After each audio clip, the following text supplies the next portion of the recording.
अस्सलाम वालेकुम, मैं हूं अदील अहमद। और मैं हूं आमिर रज़ा खान। पाकिस्तान के लिए एक बहुत बड़ी खबर आ गई और ये खबर है पाकिस्तान के F-16 लड़ाका तैयारों के हवाले से। आमिर रज़ा से बात करते हैं। आमिर भाई, ये खबर क्या है? हमारे नाज़रीन को ज़रा बताइएगा। देखें, पाकिस्तान के पास जो F-16 हैं ये 40 साल से हम इस्तेमाल कर रहे हैं।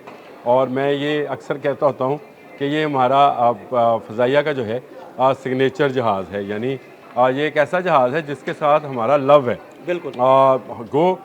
हम इस वक्त J-10C जैसा जहाज़ उड़ा रहे हैं, J-35 का इंतज़ार कर रहे हैं, और JF-17 थंडर जैसा जहाज़ जो है हम ख़ुद बना रहे हैं, जो कि ऐसी ही सलाहियतों का हामिल है जैसी आप समझे कि F-16 है। बल्कि कई हवालों से ये ज़्यादा दूर तक जो है फायर कर सकता है। यानी एयर टू एयर मिसाइल्स का अगर मुआवजा करें तो JF-17 थंडर और जो J-10C है उसमें जो PL-15 मिसाइल्स हैं उनकी रेंज शायद AMI जो 120 है अमेरिकन मिसाइल, उससे ज़्यादा है। लेकिन इसके बावजूद F-16 की अहमियत से इनकार नहीं किया जा सकता। देखें, जब ये बना था यानी ये अमेरिका को पहली मरतबा 1978 में मिला था। लॉकहीड मार्टिन कंपनी है, ये उसकी ईजाद तो नहीं थी, लेकिन जिस कंपनी ने ये बनाया था उसको उन्होंने अपने अंदर जम कर लिया था और ये बड़ी कंपनी एक बन गई थी। 78 में ये डिलीवर करते हैं अमेरिका को, और ये उस वक्त का दुनिया का जदीद तरीन जहाज़ था। ये जहाज़ फिर हमें मिलता है जब रशियन आते हैं अफ़गानिस्तान के अंदर, और अफ़गानिस्तान के अंदर अमेरिका को ज़रूरत इस अमर की थी कि वहाँ पर उसके मफादात को जो है वो उसकी देखभाल की जाए और दहशत गर्दी के ख़िलाफ़ इकदाम किए जाएँ। तो पाकिस्तान को, सिर्फ पाकिस्तान को नहीं, क्योंकि कोल्ड वार जो थी वो अब एक हॉट वार में बदलती जा रही थी। रशिया जो था वो जिन जिन ममालिक के साथ उसके तल्लुकात ख़राब होने या जंग की नौबत आ सकते थी, वहाँ वहाँ अमेरिका ने ये जहाज़ दिए। इसमें सिर्फ मैं इसलिए बताया आपको कि ये जहाज़ उस वक्त अगर पाकिस्तान को मिले थे तो पोलैंड को भी मिले थे, बिल्कुल। बहरीन को भी मिले थे, पुर्तगाल को भी मिले थे, थाईलैंड को भी मिले थे, मिस्र को भी मिले थे। तो ये जहाज़ जो थे बहुत सारे ममालिक को मिले, पाकिस्तान समेत। लेकिन पाकिस्तान के पास ये उस वक्त का सबसे जदीद जहाज़ था जिसका जवाब किसी के पास नहीं था, यानी भारत के पास भी नहीं था। ये जो मैंने कहा ना कि हमें एक लव होता है, तो कहते हैं कि पहला लव भूलता नहीं। उस वक्त हम बहुत ही ग्रोइंग एज में थे। आप अंदाज़ा करें 81 और 82 का, तो उस वक्त हमें ये एक ख्वाबों के शहज़ादे जैसा जहाज़ लगता था। और F-16 के नाम पर यहाँ पर दुकानें, यहाँ पर कपड़ा, यहाँ पर मशीनरी अभी भी बेची जाती है। F-16 का नाम आज भी आप ट्रक के पीछे लिखा हुआ, ये इसकी तस्वीर बने हुए। इतने जहाज़ों के जदीद होने के बावजूद ये जहाज़ जो है ये पाकिस्तान के पास एक सिग्नेचर समझे एलिमेंट के तौर पर रहा, यानी एक ऐसा जिसको हम फ़ख्रिया बयान करते हैं। और पाकिस्तान इसी जहाज़ की बदौलत, पाकिस्तान की एयरफोर्स जो है 3 किस्म की टेक्नोलॉजी जो है का दावा करती है। यानी हम चाइनीज़ टेक्नोलॉजी भी इस्तेमाल करते हैं, जो 2 जहाज़ों के मैंने आपको नाम लिए। इसके अलावा हम मिराज जो फ्रांस का जहाज़ है, यानी यूरोपियन टेक्नोलॉजी है, और तीसरा F-16। आमिर भाई, जो अब F-16 में अपग्रेडेशन होने जा रही है, ये वो खबर है जो हमारे नाजरीन बड़ी बेताबी से सुनना चाहते हैं। मैं आपको बताता हूँ जी, ब्लॉक हमारे पास जो है इस वक्त 86 के करीब जो रिपोर्ट्स हैं F-16 हैं, जिनमें ज़्यादा बड़ी तादाद जो है वो ब्लॉक 15 की है। ये पुरानी तर्ज के वो जहाज़ हैं जिनको हम अपग्रेड करना चाहते थे 90s की दहाई में, लेकिन और हमने पैसे भी जमा कराए थे और कुछ जहाज़ मज़ीद हमने ख़रीदने की भी बात की थी। लेकिन एटमी जो धमाके थे उसको बहाना बनाकर अमेरिका ने ये हमारी इमदाद रोक ली, और उसके बाद ये अपग्रेड नहीं हो सके थे। लेकिन उसके बाद जब अमेरिका ने दोबारा से ये समझा कि पाकिस्तान को दहशतगर्दी का सामना है, मुशर्रफ गवर्नमेंट थी, तो पाकिस्तान को ना सिर्फ 2006 में नए मिसाइल और नए सिस्टम के साथ ब्लॉक 52 F-16 के 19 जहाज़ दिए गए, बल्कि पुराने जहाज़ों को भी अपग्रेड करने की इजाज़त मिली। और आपको याद है कि मैंने एक दफ़ा पहले भी व्लॉग में जिक्र किया था कि तुर्की में शायद हमने ये अपग्रेड कराए थे जहाज़ अपने, तो वो इजाज़त मिली।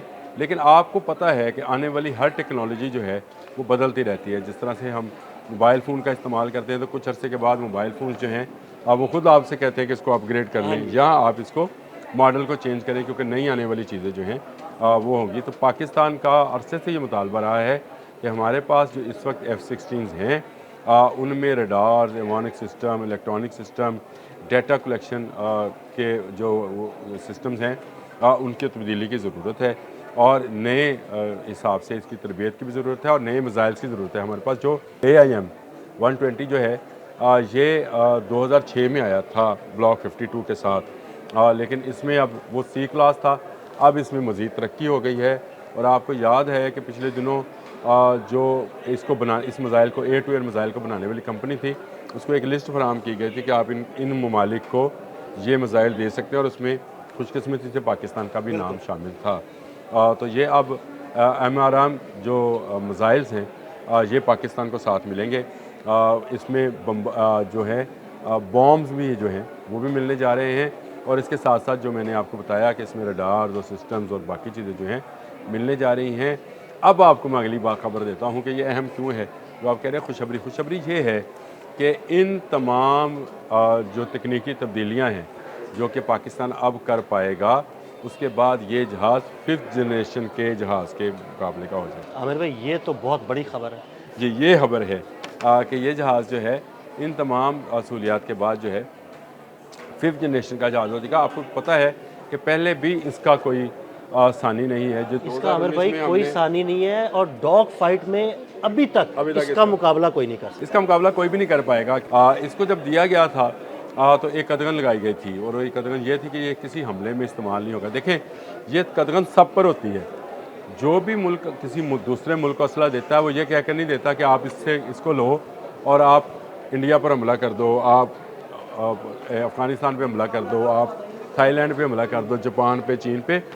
हमेशा दफ़ाई नुक्ता नज़र से ही असला दिया जाता है और ये पूरी दुनिया में ऐसे ही है। चीन हमें जो असला देता है किसी मुल्क पर हमला करने के लिए नहीं देता, वो तो अपने दिफा के लिए देता है। और हमें भी जो अमेरिका ने जहाज़ दिए थे ये अपने दिफा के लिए दिए। तो ये एक हकीकत है, इसको मानना तस्लीम करना चाहिए कि हमें ये जहाज़ जो थे दहशत गर्दी के ख़िलाफ़ मिले थे और जब 2006 में दोबारा 52 ब्लॉक के 19 जहाज़ मिले तो ये कह कर ही मिले थे कि यहाँ दहशत गर्दी आम है और पाकिस्तान के लोगों को दहशत गर्दी से बचाने के लिए ये एक मौसर हथियार है जो कि देना चाहिए, जिसकी कांग्रेस ने फिर मंजूरी दी और हमारे पास ये जहाज़ आ गए।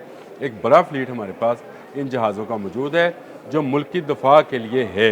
F-16 एक बला का नाम होने जा रहा है और जिस तरह से आपने शुरू में जिक्र किया कि 2040 तक हमें इसकी अपग्रेडेशन की ज़रूरत नहीं रहेगी और ये अपग्रेडेशन जो है ये इन जहाज़ों को मैं ये समझता हूँ 2040 नहीं 2042 तक जो है करामत रखेंगे। लेकिन जैसे जैसे टेक्नोलॉजी बदलेगी वैसे वैसे पाक फ़ज़ाइया जो है इसमें मज़ीद जो तरक्की करती चली जाएगी। एक चीज़ रह गई वो आपको मैं बता दूं, वो ये है कि इन जहाज़ों के साथ साथ ये भी शामिल है कि तरबियत भी दी जाएगी। देखिए, जो नया सिस्टम लगाए जाएंगे उसकी तरबियत और उसकी डिकोड करने का तरीक़ाकार जो है ये भी अमेरिका से बताएंगे। तो इसमें सारे में इस माहदे के अंदर ये चीज़ें भी शामिल हैं।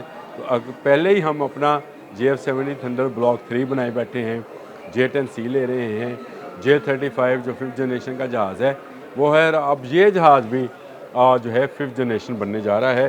तो आप अंदाज़ा कर सकते हैं कि पाकिस्तान की फ़ज़ाई क़ुव्वत जो कि अब हर आने वाली जंग में सबसे अहम पहलू होगा और जंग मई में भी आपने देख लिया कि राफ़ेल गिराने के बाद इस बात को और ज़्यादा अहमियत मिल गई कि जितनी मजबूत एयरफोर्स होगी उतना मजबूत मुल्की दफ़ा होगा। तो ये मुल्की दफ़ा मज़ीद मजबूत करने वाली बात है। खुश नसीबी है कि पाकिस्तान को एक ऐसी फ़ौजी क़यादत नसीब है जिसके बारे में डोनाल्ड ट्रंप कहता है कि मेरे फेवरेट फील्ड मार्शल हैं। हमारे भी फेवरेट फील्ड मार्शल है और उनके दौर में मेरे ख्याल है उनको जब से मुश्तरका कमांड का बनाया गया है सरबराह तमाम तीनों किस्म की मुसल्लह अफवाज का, उसके बाद ये पहली बड़ी खुशखबरी है जो F-16 की अपग्रेडेशन है। सारे पाकिस्तानी इसका इंतज़ार कर रहे थे और आपने सही कहा कि 2040 तक अब इसको मज़ीद अपग्रेडेशन की ज़रूरत नहीं है। इसके साथ जो मिसाइल, जो बॉम्ब्स, जो एवियोनिक सिस्टम, जो रडार्स आएंगे वो इसको 5th जनरेशन के जहाज़ बना दें। बहुत शुक्रिया आमिर भाई जी। बिल्कुल, आमिर रज़ा ने बड़ी तफसील के साथ आपको इस डील के बारे में बताया और ये भी बताया कि अब हमारा F-16 5वीं नस्ल का लड़ाका तैयारा बन जाएगा। अदील अहमद और आमिर रज़ा को इजाज़त दीजिएगा। अल्लाह हाफ़िज़।